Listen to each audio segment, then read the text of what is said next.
안녕하세요. 저는 최근 이혼하고 돌싱이 된 남자입니다.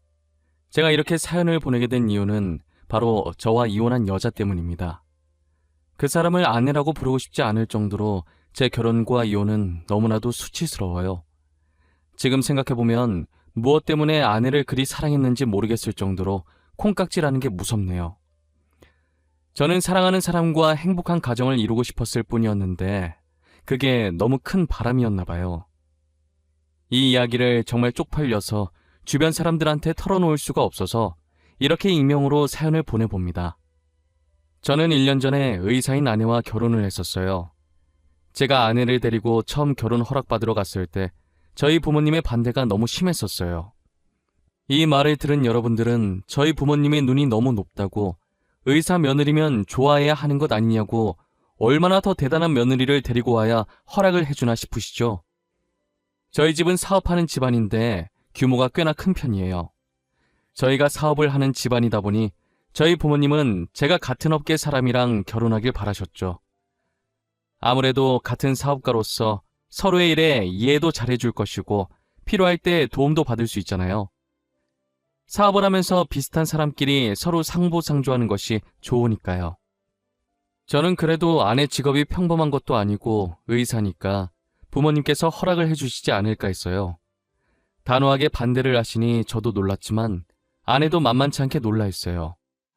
왜냐면 아내도 자신의 직업이 어디에 꿀리지 않을 직업이라는 걸 알았으니까요. 단칼에 안 된다고 하시니 아내 입장에선 당황스러울 수밖에 없죠. 결혼은 반대했지만 연애하는 건 자유고 아직 저희가 젊으니 그것까진 반대하지 않겠다고 하시더라고요. 그래서 저희는 헤어지지 않고 계속 연애를 해왔어요. 언젠가는 저희 부모님의 마음이 돌아서리라 굳게 믿고 있었거든요.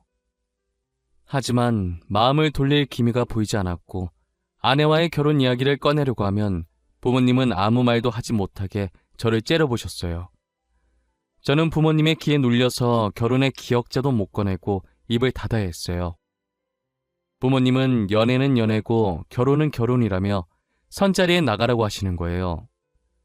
저는 이야기가 갑자기 왜 그리로 빠지냐고 했더니 슬슬 결혼할 나이 아니냐고 잔말 말고 부모님이 잡아놓은 선자리에 나가라고 하시더라고요. 이건 정말 아닌 것 같다고 선자리에 나가지 않겠다고 하고 집을 나왔어요. 저는 아내에게 비밀을 만들고 싶지 않아서 사실대로 이야기했어요. 아내는 제 말에 허공을 보며 골똘히 무언가를 생각하는 듯 하더니 이내 제 눈을 똑바로 쳐다보는 거예요. 오빠, 우리 그렇게 하자. 어머님, 아버님께서 계속 우리 결혼을 반대하시잖아. 그럼 우리도 두 분이 우리 결혼 반대 못하시게 만들어버리자. 어때? 우리 부모님이 반대 못하게 만들자고? 어떻게 하려고? 생각해놓은 방법 있어? 당연히 있지. 나한테 아주 좋은 생각이 있어. 우리 사고치자. 사고치자고. 모르겠다는 눈빛 보내지 마. 무슨 말인지 이해했잖아. 애기 가지자고. 뭐, 아기를 가지자고? 너 진지하게 생각한 거 맞아? 충동적으로 막 뱉는 말이 아니고? 아니, 무슨 결혼 허락 받겠다고 아기를 가져. 너 아기 가지면 일 쉬어야 돼. 그건 내가 알아서 할게. 그리고 나 충동적으로 막 뱉은 말 아니고 엄청 진지해. 내가 빈말하는 거 봤어? 아이 가지면 오빠네 부모님도 어쩌지 못할 거야. 안 그래? 아내는 저희 부모님한테 허락받으려면 그 방법밖에 없다면서 아이를 가지자고 하는 거예요. 이미 가진 아이를 어쩌겠냐면서 만약 지우라고 하면 자신이 원한 가지고 애 지우라고 했다고 소문내서 기업 이미지 망칠 수도 있다는 생각에 무조건 허락하신다고 장담하더라고요. 저는 아내의 말도 일리가 있다고 생각했고 당장 실행에 옮기기로 했어요. 그렇게 3개월 정도 지나고 아내가 정말 임신을 하게 된 거예요. 3주 차라고 초음파 사진을 내미는데 진짜 제가 아빠가 된 게 맞는지 믿기지가 않더라고요. 조그맣게 콩처럼 찍혀있는 게 제 아이라는 사실에 감회가 새로웠어요. 저는 당장 아내에게 결혼을 허락받으러 가자고 했어요. 일단 무작정 저희 집으로 오긴 했는데 막상 문을 열려고 하니 긴장되더라고요. 떨리는 손을 손잡이에 올려놓은 상태로 몇 번이나 심호흡을 했어요.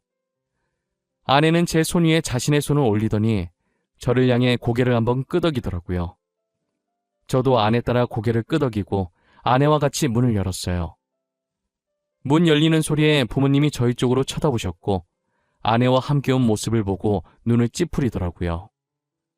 여자친구는 뭐하러 데리고 온 거냐? 또 결혼 허락해달라는 쓰잘데기 없는 말 하러 온 거냐? 아가씨께는 너무 미안하지만 우리 아들 이번에 선보러 갈 거예요. 알고는 있어야 하지 않나 싶어서. 알고 있습니다. 안 그래도 아까 오빠한테 이야기 다 들었어요. 그런데 어머님, 아버님, 저희 오빠 그 선자리 못 나가요. 곧 아빠 될 사람인데 선자리에 나가면 곤란하죠. 아빠가 된다니 그게 무슨... 설마 너... 아니다. 아가씨가 말해볼래요? 내가 생각하는 그게 맞나요? 임신이라도 했다는 말이에요? 네, 아버님. 저 오빠 아이 가졌어요. 3주 차래요. 못 믿으실까봐 여기 초음파 사진도 가지고 왔어요. 진짜인지 가짜인지는 거기에 찍힌 산부인과에 연락해보시면 바로 알 수 있으실 거예요. 아내는 당당하게 초음파 사진을 내밀었고 아버지는 당황한 표정으로 사진을 받아드셨어요. 그리고 임신이라는 말에 놀라서 주방에 계시던 어머니가 국자를 든 채로 거실까지 나오셨더라고요. 아버지는 아내의 말 따라 휴대전화를 들어서 산부인과에 전화를 해서 확인했어요. 산부인과 측에서 맞다고 했는지 전화를 끊고 아무 말 없이 사진만 빤히 보시더라고요. 저 아내는 괜히 긴장돼서 옴짝달싹도 못한 채 마른 침만 삼켰어요. 1분간의 숨막히는 정적이 이어지더니 이내 아버지는 활짝 웃으시더라고요. 아버지가 웃는 동시에 어머니도 웃으시는데 이게 무슨 상황인가 싶어 저와 아내는 아무런 제스처도 취하지 못하고 눈만 꿈뻑꿈뻑거리고 있었어요. 이야, 이게 정말 내 손주란 말이야? 이렇게 조그만 것이 아들인지 딸인지는 아직 모르는 거지. 언제쯤 알 수 있다니? 개인적으로 딸이었으면 아는구나. 나는 외동아들밖에 없어서 딸이 너무 궁금해. 아마 3주 정도 더 지나야 성별 알 수 있을 거예요. 누굴 닮았으려나? 인물은 솔직히 며느라이가 더 나은데 말이에요. 솔직히 우리 아들은 너무 평범하잖아. 그 반응들은 뭐예요? 좋아하는 것 같긴 한데 그래서 저 선 나가요? 애 아빠 될 사람이 선자리를 왜 나가? 출산 힘든 건데 네가 며느리 옆에서 보필해야지. 네 엄마도 너 낳을 때 엄청 고생했어. 네가 애 낳을 때까지 잘해줘. 집안일도 하고. 그래, 맞아. 임신했을 때 잘못하잖아? 그거 진짜 평생 기억 남는다. 난 아직도 네 아빠가 사과 안 사온 게 그렇게 화가 난다니까. 사과만 보면 그 생각나서 으깨버리고 싶어. 저희 예상과 달리 아내가 임신을 했다고 하자 부모님께서 엄청 좋아하셨어요. 불과 몇 분 전까지만 해도 결혼 안 된다고 반대했던 분들이 많나 싶을 정도였어요. 배가 불러오기 전에 결혼 서둘러야겠다면서 아내 부모님한테 인사드리고 빠른 시일 내에 상견례 날짜를 잡아오라고 했어요. 그러자 아내는 잠시 머뭇거리다가 부모님이 안 계시고 할머니 밑에서 자랐는데 할머니도 자신이 성인이 되자마자 돌아가셨다고 하더라고요.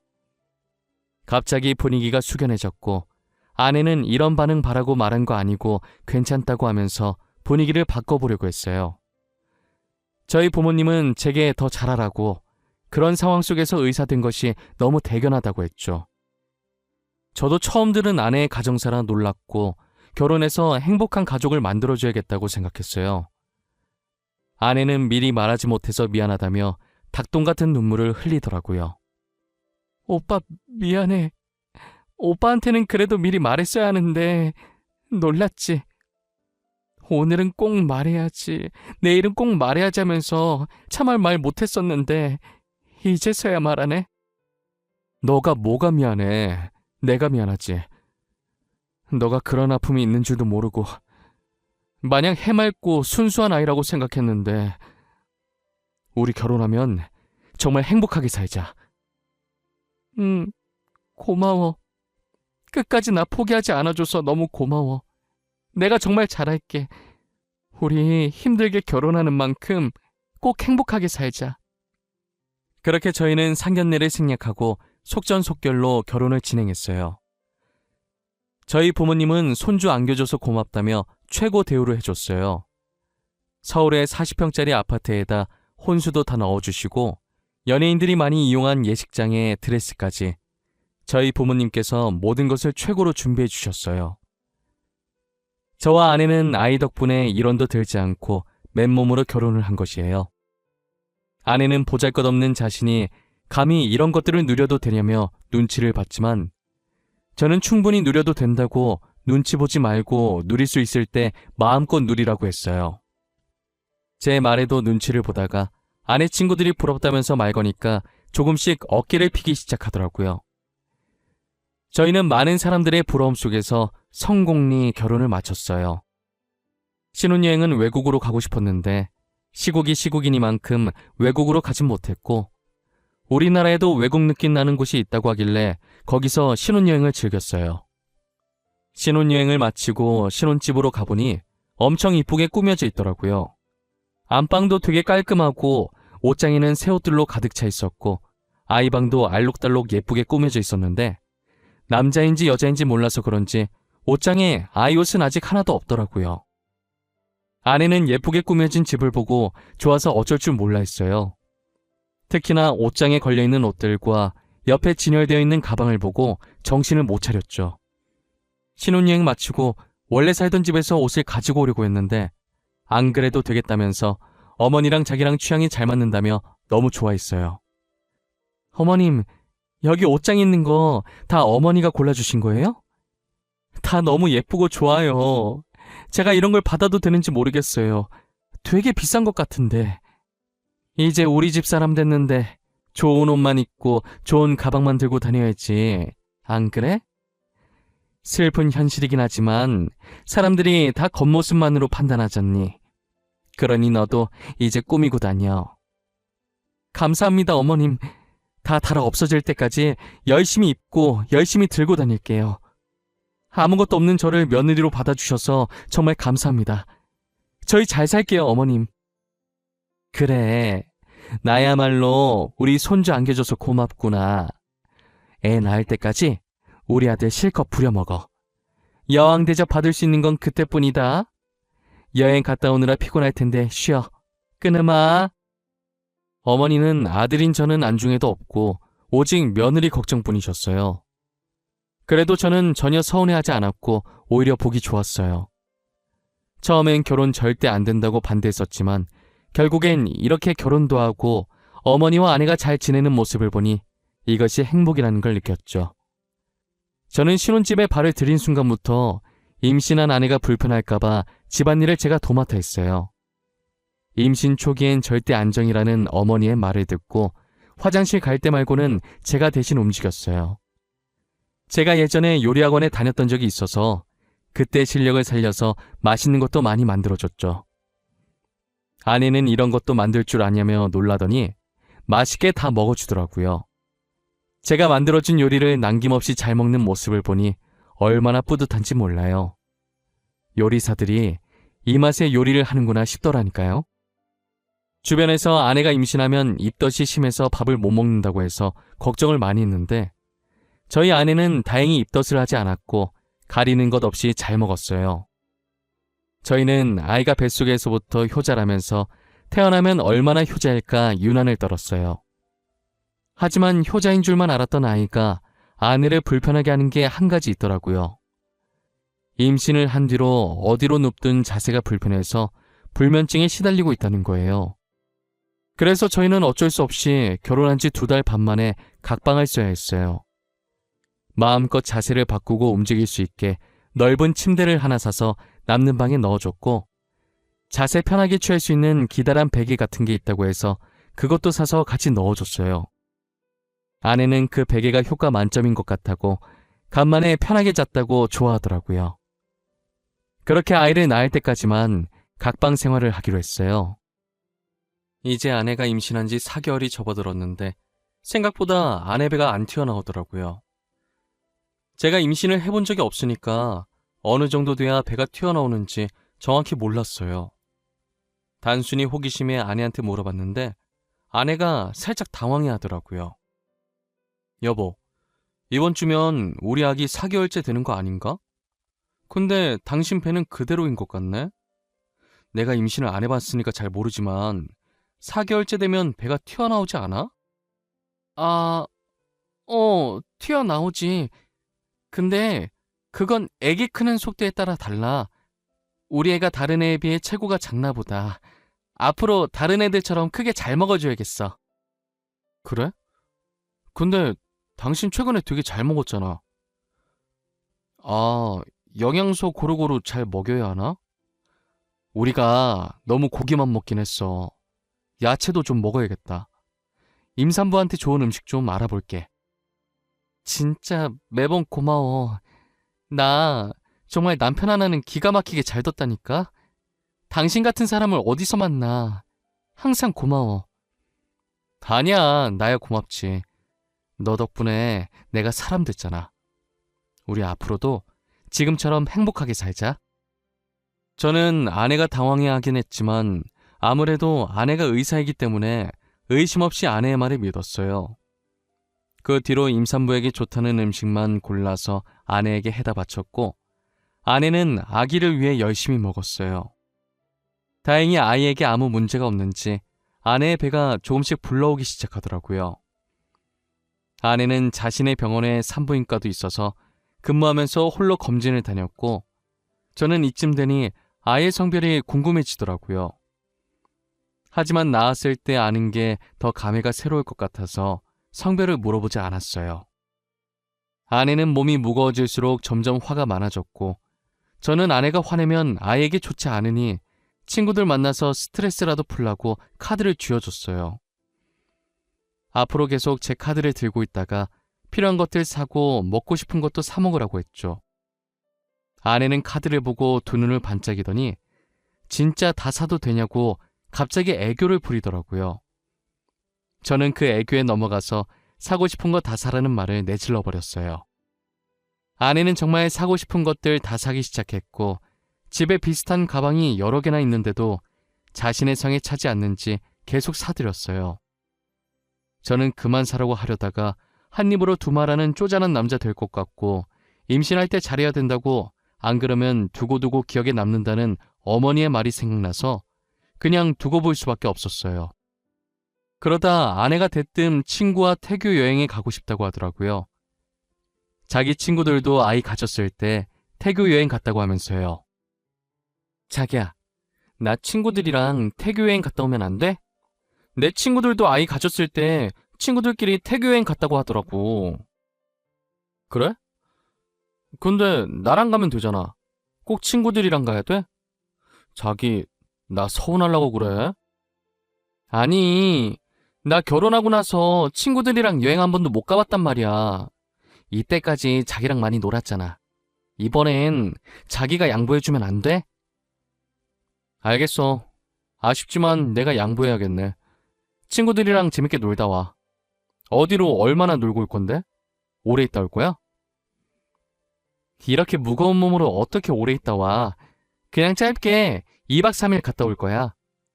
요즘 경주가 그렇게 핫하대. 그래서 경주 갔다 오게. 그래, 조심히 갔다 와. 언제나 몸 조심하고, 알겠지? 카드는 전에 내가 준 거 있지? 그거 가지고 가서 재밌게 놀다 와. 그렇게 아내는 친구들과 경주로 2박 3일 여행을 떠났고 저는 간만에 휴식을 취했어요. 친구들한테 아내 여행 갔다고 이야기하니 혼자 있을 때 술 한잔 하자고 부르더라고요. 저도 곰곰이 생각해보니 아내 챙기느라 친구를 한 번도 못 만났던 것 같아요. 간만에 친구들 만나 에너지 충전 좀 하자 싶어 편한 옷을 찾고 있었어요. 근데 제가 입으려고 했던 후드티가 안방 옷장에 안 보이는 거예요. 며칠 전에 아내가 제 후드티를 입었던 게 생각나서 혹시나 거기에 있나 보려고 아내 방에 들어가서 옷장을 확인했어요. 옷장을 하나씩 확인하는데 걸려있는 옷 사이에 이상한 게 하나 있더라고요. 손으로 잡으니 묵직한 게 한 손으로 빼내기가 쉽지 않더라고요. 끙끙거리면서 빼보니 이상한 물건의 정체는 TV 속에서 많이 보던 임산부 체험복이었어요. 저는 도대체 이게 왜 아내 방에 있지 하면서 별 생각 없이 옆에 세워두고 후드티를 마저 찾다가 갑자기 쎄한 느낌이 들었는데 설마 하고 넘겼어요. 그 당시엔 제가 드라마를 너무 많이 봐서 쓸데없는 생각하고 있는 거라고 믿었어요. 저는 그게 왜 있는지 너무 궁금해서 아내가 돌아오는 날엔 평일이라 제가 퇴근하고 저보다 먼저 집에 와서 짐을 풀고 있는 아내에게 물어봤어요. 아내는 아무렇지 않게 자기 환자가 주문한 거라고 하더라고요. 내가 당신 여행 가 있는 동안에 후드티 찾는다고 잠시 당신 옷장 봤었거든. 근데 TV에서나 보던 임산부 체험복이 있더라고. 그거 뭐야? 왜 당신 방에 그게 있어? 아, 그거? 안 그래도 그거 내일 병원에 가지고 가야 돼. 환자가 주문한 거거든. 아내 임신 준비하는데 그 전에 자기가 아내 고통 먼저 느껴보고 싶다나? 그래서 내가 주문해줬어. 그런 거였어?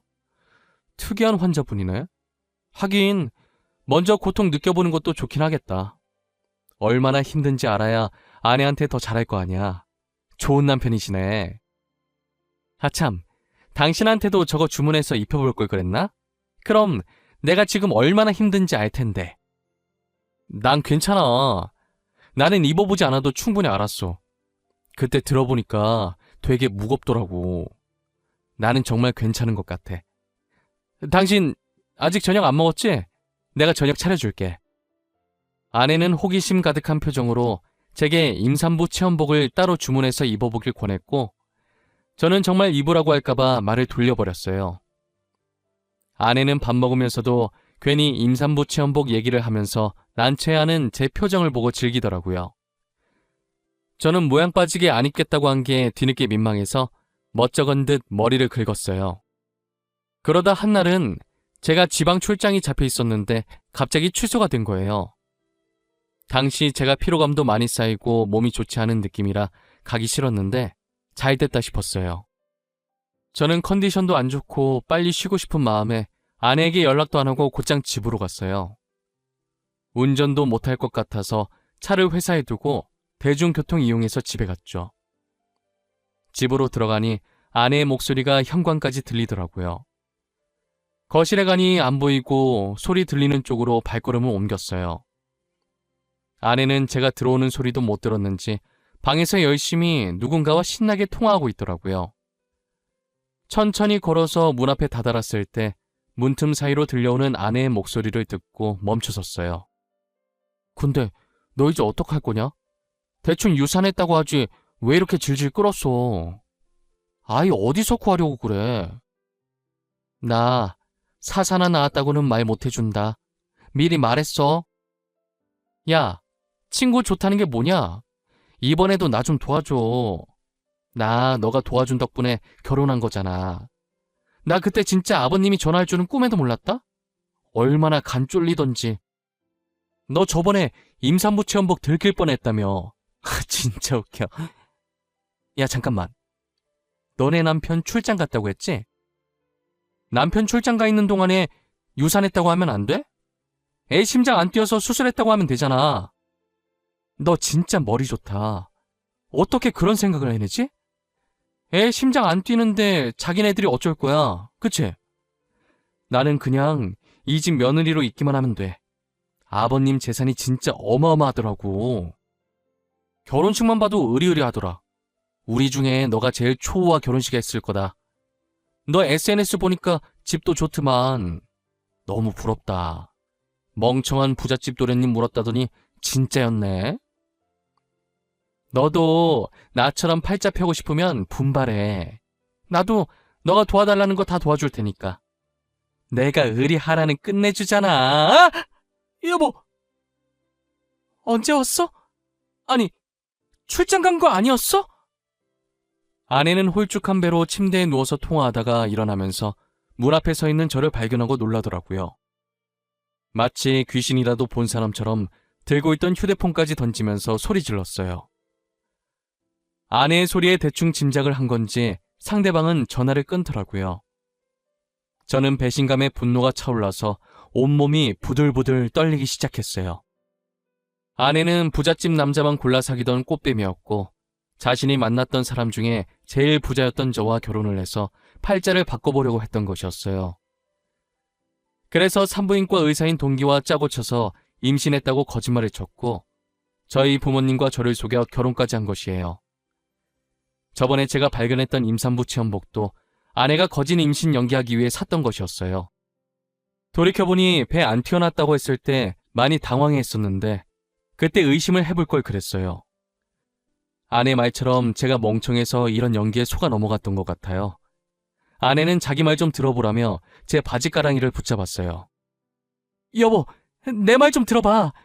나 당신 돈 보고 결혼한 거 맞는데 당신을 좋아했던 내 마음은 진심이야. 진짜야, 제발 믿어줘. 어? 내가 잘못했어. 제발 한 번만 봐주면 안 돼?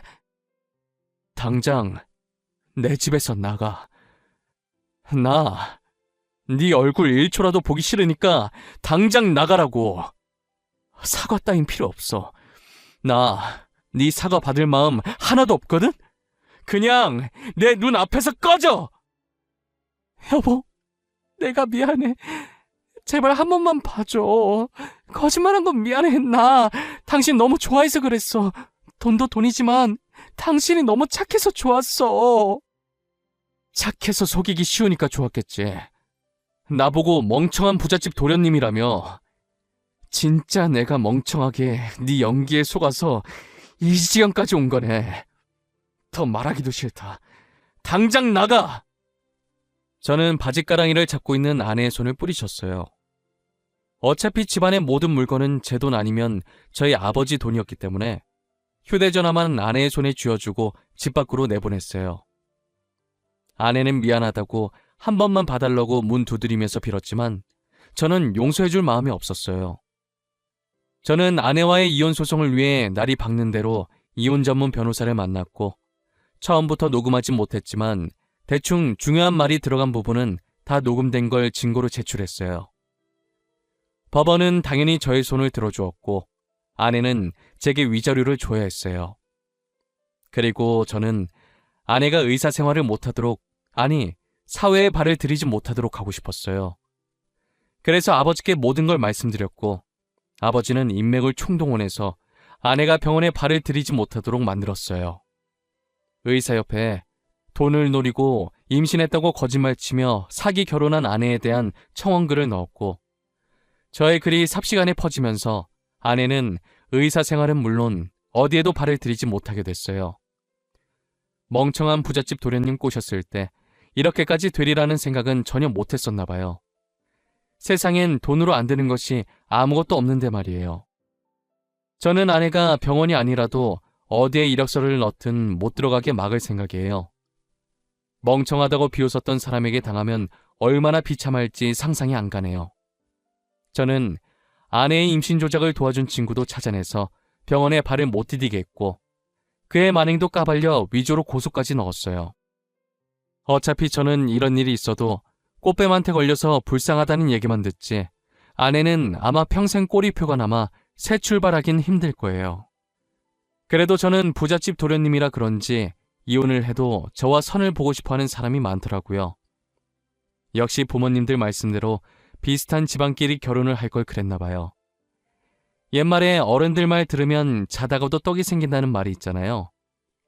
괜히 사랑에 눈 멀어서 부모님 말 안 듣다가 벌 받는 것 같은 느낌이에요. 지금은 부모님이 마음에 들어하는 조건의 여자를 소개받아 결혼을 전제로 만나고 있는 중이에요. 다시 결혼하고 싶은 마음은 없었는데 저희 부모님이 간절히 원하시더라고요. 사실 저희 부모님이 평상시에도 아기를 되게 좋아하셨어요. 그래서 전 아내가 아이를 가졌을 때 되게 행복해하면서 출산일만 기대하고 있으셨거든요. 아이 가지고 장난친 전 아내를 두고두고 저주하겠다며 이를 갈고 계세요. 간이 얼마나 크면 감히 우리 집안을 속이냐고 하면서요. 아마 전 아내가 대한민국을 뜨지 않는 한 살아있는 동안에 끊임없이 저희 부모님께 시달릴 것 같네요. 저도 저희 부모님처럼 전 아내를 가만히 놔둘 생각은 전혀 없어요. 슬슬 제 이야기를 여기서 끝내보려고 합니다. 드라마에서 보던 일을 겪어보니 아직도 뒤통수가 얼얼하네요. 사랑했던 사람에게 배신을 당하니 사람이 정말 땅끝까지 절망에 빠지게 되더라고요. 지금은 잘 이겨내고 다른 사람을 만나고 있지만 당시엔 정말 죽을까도 생각 많이 했어요. 그래도 이렇게 좋은 사람을 만나 많이 치유되어 다행이죠. 여러분들도 저처럼 멍청하게 당하지 말고 뭐든 확실히 알아보시길 바랄게요. 꼬리가 길면 잡힌다고 거짓말하면 언젠간 잡히게 되어 있답니다. 지금까지 제 이야기 들어주신 모든 분들께 감사합니다.